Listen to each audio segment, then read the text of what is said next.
자, 우리 교리 시간입니다. 드디어 교리 100번째 시간입니다. 오늘은 성례인데 성례의 그 성찬과 세례식 네 번째 시간으로 오늘 본문 요한복음 5장 39절입니다. 우리 다 같이 한 절, 요한복음 5장 39절 한 절만 우리 같이 봉독하도록 하겠습니다.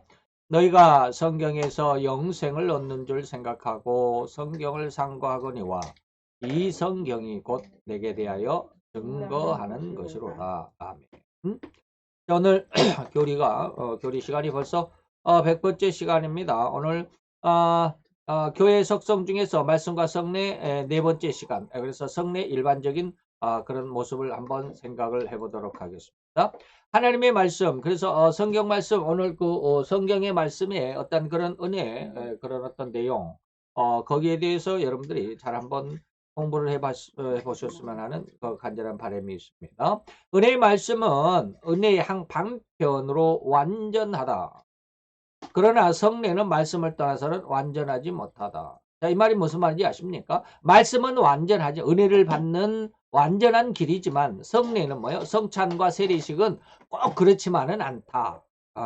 다시 말하면 하나님의 말씀을 떠나서는 완전할 수가 없다라고 하는 것이죠. 쉽게 말하면 성례나 성찬, 다시 말하면 뭐 떡을 가지고 친목을 하는, 아니면 또 포도주를 가지고 그들의 어떤 내적 결속을 다지는 뭐 이런 일들은 교회가 아니라도 일반적인 어떤 그 모임이나 단체에서 이런 일들이 있죠. 그래서 그러한 어떤 성례가 있다고 그래서 그 뭐 성찬식을 한다고 그래서 다 하나님 앞에 은혜가 있느냐? 그렇지는 않다라고 하는 것입니다. 쉽게 말하면 아무리 선한 행동이 있다 할지라도 이웃을 위해서 선한 행동을 한다 할지라도 예수 그리스도의 사랑을 떠나서는 아무것도 아니다라는 성경의 말씀도 여러분들이 여기에 적용을 해보면 맞을 것 같죠.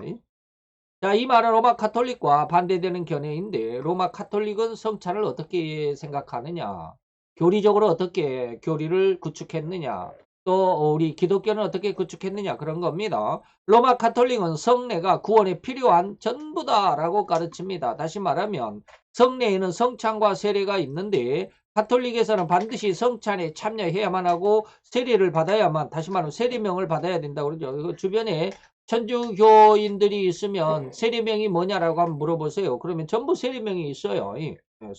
세례를 받을 때 전부 다 계명을 합니다. 다시 말하면 성경에서 예수님께서 베드로에게 이야기를 합니다. 베드로의 원래 이름이 뭐요? 시몬이었죠.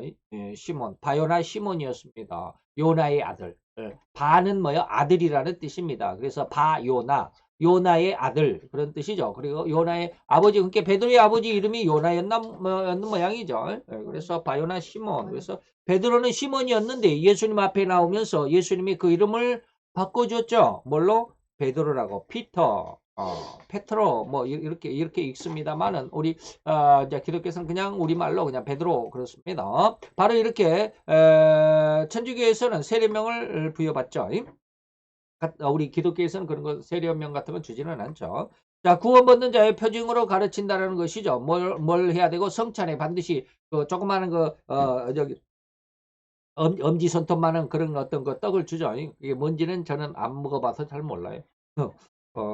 그래서 그거하고 포도주하고 하면, 다시 말하면 그 떡과 포도주를 넣고 신부가 기도함으로 인해서 그 떡이 예수님의 몸이 되고, 그리고 포도주가 예수님의 피가 된다라고 하는 이것을 교리적으로 화채설이라고 말합니다. 변화했다. 변화 화자고, 채는 몸체자. 몸으로 변했다. 예수님의 몸과 피로 변했다 해서 화채설이라고 그럽니다. 그래서 로마 가톨릭은 화채설을 믿습니다. 이것이 바로 이 성례에 참석하는 것이 구원받는 자의 표징으로 가르친다라는 것이 우리 기독교와 다르죠. 그러나 성경 기록에는 예수님의 십자가의 한편 강도처럼 세례나 성찬에 참여해 본 적이 없는 죄인일지라도 그 회개하는 순간, 그 순간의 회개, 다시 말하면 주의 나라에 임하실 때 나를 기억하옵소서라고 누가복음 23장 42절에 예수님의 한편 강도가 그렇게 말을 하면 한 걸 여러분 기억하시죠? 그래서 곧 주님은 네가 나와 함께 낙원에 있으리라 곧 구원을 약속해 주셨습니다. 이런 것을 보면 곧 세례와 성찬에 참여하지 않아도 구원을 받은 사례다라고 말씀할 수 있는 것이죠. 자, 그러면 한 세 가지가 있습니다. 이 세 가지만 오늘 보고 간단하게 마치도록 하겠습니다. 성례에 대해서 이 말이죠. 자, 말씀은 절대적으로 필요한 것인데 반해서 성례는 그렇지 않다. 이 말이 어떤 말일까? 즉 기록된 성경의 말씀을 떠나서는 결코 하나님의 주시는 은혜의 역사가 이루어지지 않는다고 보아도 절대 틀리지 않습니다. 물론 100% 그렇지는 않습니다. 아주 특별한 경우 사도 바울처럼 물론 사도 바울도 이제 사울이었을 당시에 성경을 많이 알고는 있었지만 하나님에 대해서 전혀 몰랐었던 그런 사람이죠. 그렇지만 그런 어떤 특별한 일을 제외하고서는 하나님의 어떤 아주 특별한 상황 예외는 거의 대부분이 성경을 떠나서는 결코 은혜에 들어갈 수가 없다라고. 그래서 성경을 많이 읽으라고 제가 늘 이야기하잖아요. 잠언서 28장 9절에 보니까 사람을 귀를 돌이키고 율법을 듣지 않으면서 이거 율법을 성경으로 고쳐도 됩니다. 성경을 듣지 않으면 그가 하는 기도도 가증하다. 그러니까는 성경을 중심으로 하지 않는 기도면 왜 가증하다고 그랬을까? 자기 욕심대로 기도하기 때문에. 자기 욕심을 기도하기 때문에 그렇습니다. 절대로 성경에 의하지 아니하고는 그 기도가 가증하다라는 것은 인간의 죄성에 의한 자기 기도일 수밖에 없기 때문에 그렇습니다. 자, 요한복음 5장 39절 오늘 본문 말씀이죠. 성경에서 영생이 있다라고 하는 것이죠. 그래서 성경에는 그 생명이 있기 때문에 성경을 읽는 것이다. 우리 현실적인 세상 삶 속에서도 역시 상대방이 있어서 무엇인가 일을 추진하려고 한다면 반드시 계약서가 있어야만 하죠. 분명하죠. 그 계약서를 중심으로 내가 일을 추진할 수 있는 믿음과 근본이 되는 것이면 천하가 다 아는 사실이죠. 그처럼 하나님은 우리 인간들과의 계약이 바로 이 성경인데 더욱이 이 성경에 기록된 말씀을 절대로 변경할 수도 변경되지도 않는 변경될 수도 없는 되지도 못하는 하나님의 약속이기 때문에 이 성경을 믿을 수가 있다. 이에 반해 성찬은 때때로 참여하지 못할 수도 있죠. 그래서 더욱 반드시 참여해야만 하는 것은 아니라는 그런 의미가 있습니다. 그래서 이런 차이를 여러분들이 기억을 해주시면 좋겠죠.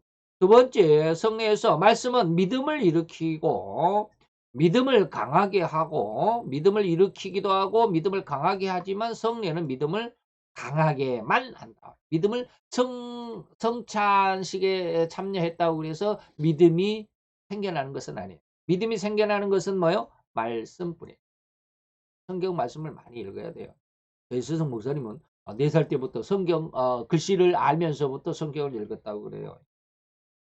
참 대단하죠. 그래서 성경을 한 1만 번 정도 읽으셨다고 그러는데 전 아직 1000번도 못 읽고 한 1000번만 읽어보면 좋겠다라는 생각이 있는 샤오지는 그래요. 그래서 믿음은 말씀에 의해서 생겨납니다. 그리고 강하게 합니다. 말씀은. 그러나 성례는 믿음을 성찬에 참여함으로 해서 내가 예수 그리스도와 하나가 됐다라는 이런 믿음은 가질 수가 있다 이 말이죠. 말씀은 절대로 하나님께서 주시는 약속의 말씀이죠. 이런 철칙입니다. 변할 수가 없고 확실하고도 견고한 사실입니다. 요한복음 3장 16절에 보니까 이 말씀은 뭐야? 저를 믿는 자마다 이 말씀을 믿는 자마다 이 말씀은 누구예요? 예수죠. 이 말씀을 믿는 자마다 멸망치 않고 영생을 얻게 하기 위해서 하나님께서 독생자를 세상에 보내주셨다.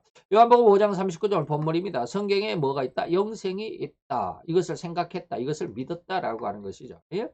성경은 절대로 하나님께서 주신 약속이라고 다시 한번 강조해 드립니다. 고로 이 말씀을 믿음으로 성경을 상고하기도 하고 이 말씀을 읽기도 하고 묵상하기도 하는 그런 은혜 가운데 있어야만 합니다. 그래서 성경은 이런 하나님의 말씀을 약속으로 믿는 그 믿음을 일으키는 것이며 더욱이 그렇게 생겨난 믿음이 더욱 강력하고 굳건하게 세워져 가는 근원이 됩니다.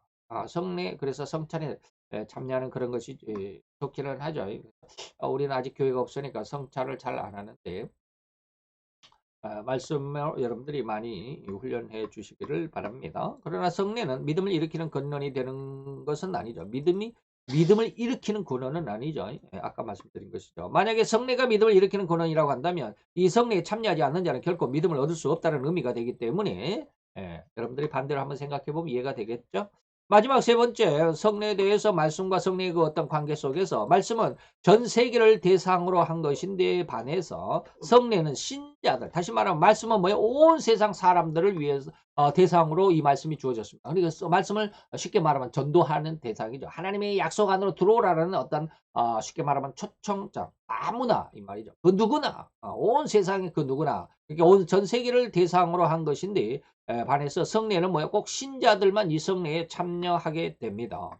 말씀을 절대로 하나님께서 인간을 향한 약속이라고 강조했습니다. 그렇기 때문에 절대로 인간은 타락했다라고 말하는 것은 온 인류가 타락했다라고 하는 것이니 그 온 인류 안에서 백색인이 구별이 없고 흑색인이나 황색인이 결코 구별이 없습니다. 더욱이 인간이 절대로 그 어디에 기거하든 간에 아프리카에 살건 아시아에 살건 유럽인들이 막론하고 인간이면 다 구원을 받아야만 하는 대상이기 때문에 하나님의 복음의 말씀은 곧 구원의 복음은 이 모든 인간의 온 인류를 향한 하나님의 약속입니다.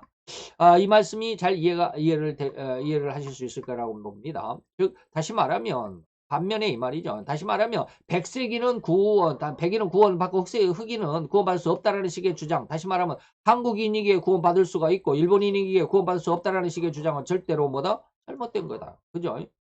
하나님의 말씀 온 인류, 온 세상에 대상한 것이다라는 어느 특정인을 위한 말씀이 아니다 이 말입니다. 누구나가 다 구원을 받을 대상이고 구원을 받아야만 하는 것이기 때문에 이러한 주장과 약속이 바로 성경이고 하나님의 의종의 기록이다.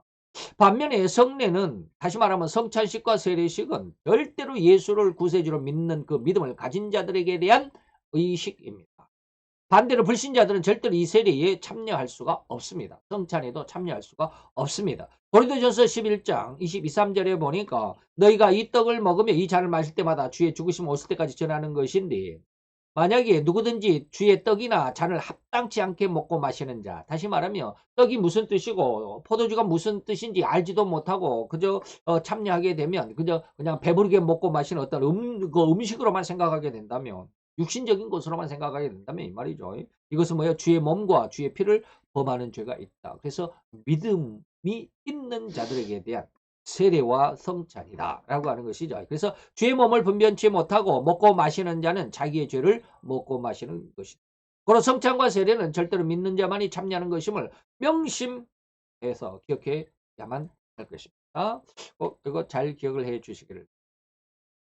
오늘 간단하죠? 기도합시다. 할렐루야 주님의 영광의 빛이 우리 가운데 있고 오늘 또한 아버지 하나님의 말씀에 그 교리의 한 자락을 배운다.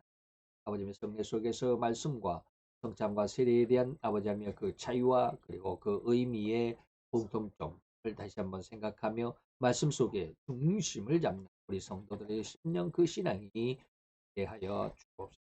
오늘도 주의 말씀 우리 가운데 있어서 우리의 신앙에 또 한 축을 담당하는 굳건한 기둥을 세워주시고 믿고 감사를 드리며 예수 그리스도의 이름으로 기도드렸사옵나이다.